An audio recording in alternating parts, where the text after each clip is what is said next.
everyone, I'm Lisa Engles, founder of InnerState Coaching and the 40-Day Mental Makeover. Today, I want to talk about emotional eating.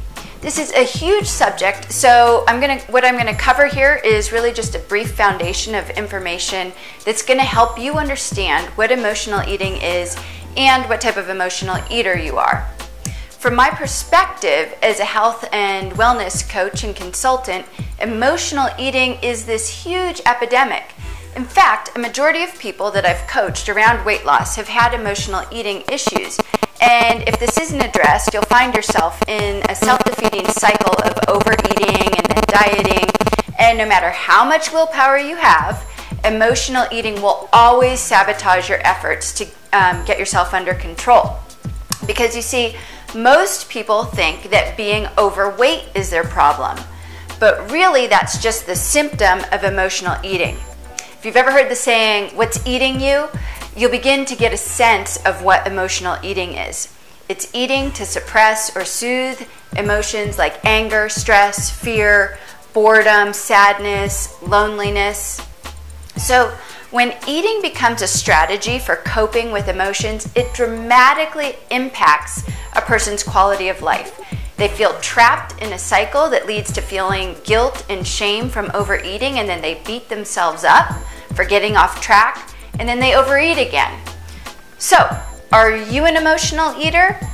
Do you eat to fulfill physical hunger, or are you eating just to avoid feeling bored or angry, lonely, or maybe some other type of feeling?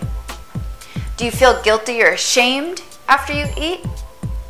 Do you eat after unpleasant experiences, like getting in an argument with a friend or with a spouse? Do you crave certain foods when you're upset or depressed, like chocolate or ice cream or chips?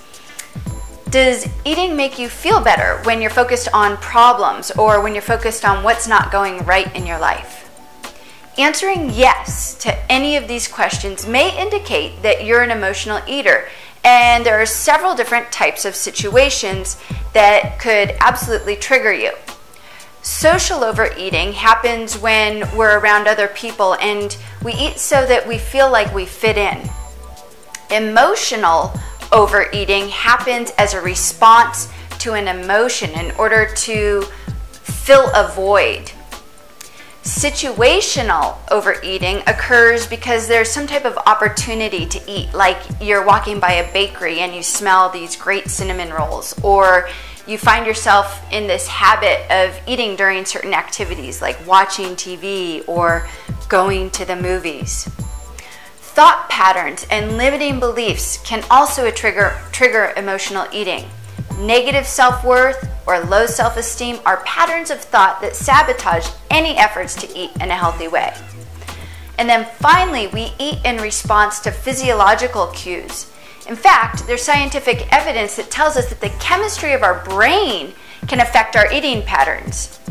Dr. Daniel Amen talks in depth about this in his book, Change Your Brain, Change Your Body. So, are you an emotional eater? Visit my website at www.innerstatecoaching.com, download my free emotional eating questionnaire, and that will help you to determine if you're an emotional eater. In the next video, we're going to discuss the first strategy to overcome emotional eating. So thanks so much for watching. I'm Lisa Engles, your wellness consultant and empowerment coach, guiding you on the journey to health and well-being.